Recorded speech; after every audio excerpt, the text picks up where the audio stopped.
ब्रह्मेशो रमा देवी, जिन कृष्ण के चरणों की धूल को पाने के लिए स्वयं ब्रह्मा जी तरसते हैं।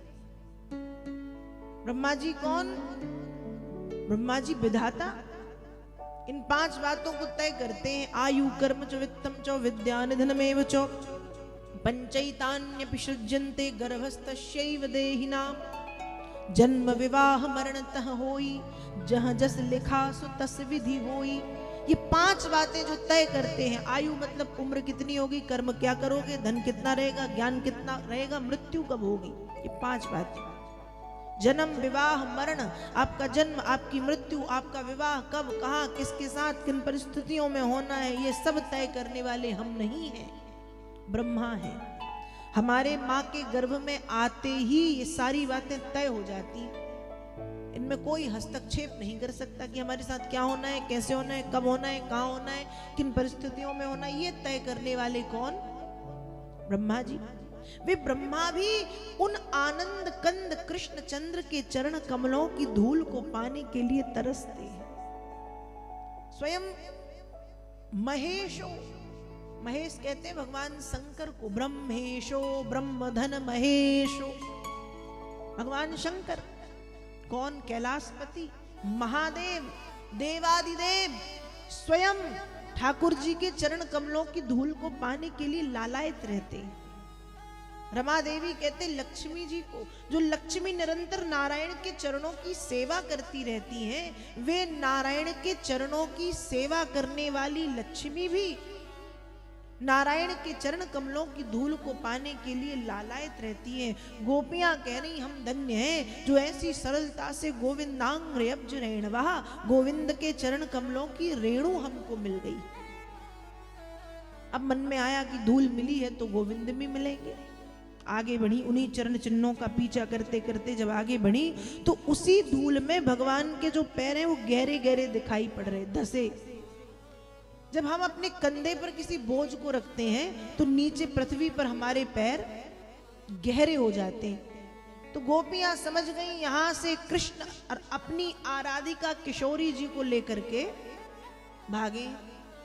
भगवान के गोपियों के पास जाने के 2 कारण हैं। पहला कारण तो गोपियों के अहंकार को दूर करना है, और दूसरा कारण है कि हमारी जो किशोरी जी है वो मान कर गई है, मतलब रूठ के बैठी है।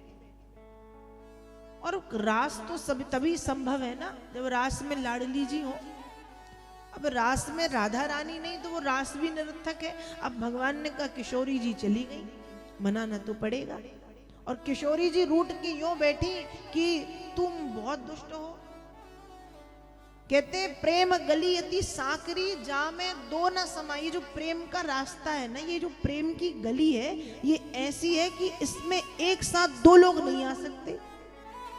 और तुम एक साथ 2 नहीं, एक साथ हजारों। तुम कहते हो तुम मुझसे भी प्रेम करते हो और तुम कहते हो तुम गोपियों से भी प्रेम करती हो। कैसा प्रेम है? या तुम मुझसे ही कर लो या गोपियों से कर लो। इस बात को लेकर राधा रानी रूठी है। अब भगवान को गोपियां हो ना हो कोई दिक्कत नहीं, पर राधा रानी ना हो बड़ी दिक्कत वाली बात। अब भगवान ने कहा किशोरी जी कैसे मानेंगी, कैसे मानेंगी? मनाने गए तो रूठ के बैठी हैं, मुंह फेर लिया भगवान को देख के। ये प्रेम होता है। जब आप किसी से प्रेम करते और मान लो दोनों के बीच में कहा सुनी हो गई और एक रूठ के बैठ जाए, जब दूसरा मनाने जाएगा तो पहला वाला थोड़ा सा वो दिखाता है, वो कहो मुंह फेर ले, कहो बात ना करे, कहो देखे ना।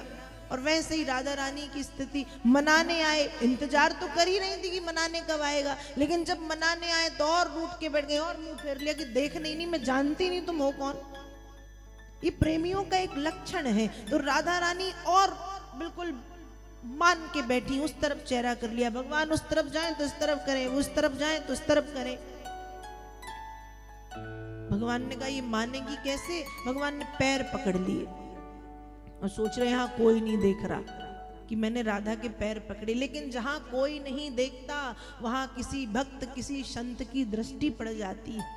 और किसी संत ने देख के, किसी रसिक भक्त ने देख के लिख दिया, धन धन राधिका के चरण, शुभग शीतल अति सुकोमल कमल कैसे बरण, धन धन राधिका के चरण। संत जी ने लिखा कि देखो दुरोवह कुंज कुटीर में बैठो पलोटत राधिका पायन। अरे देखो श्याम सुंदर को कहीं कुंज गली के एकांत में बैठ के राधा रानी के चरणों की सेवा कर रहा है, राधा रानी के चरणों की सेवा कर रहा है। तो राधा रानी के चरण सेवक कौन है? स्वयं ठाकुर जी हैं। इसलिए कहते हैं कि हमारे वृंदावन में ठाकुर की नहीं, हमारे वृंदावन में ठकुरानी की चलती है। हमारे वृंदावन में ठकुरानी की चलती, हमारी माई श्यामा जू को राज। किसकी चलती है?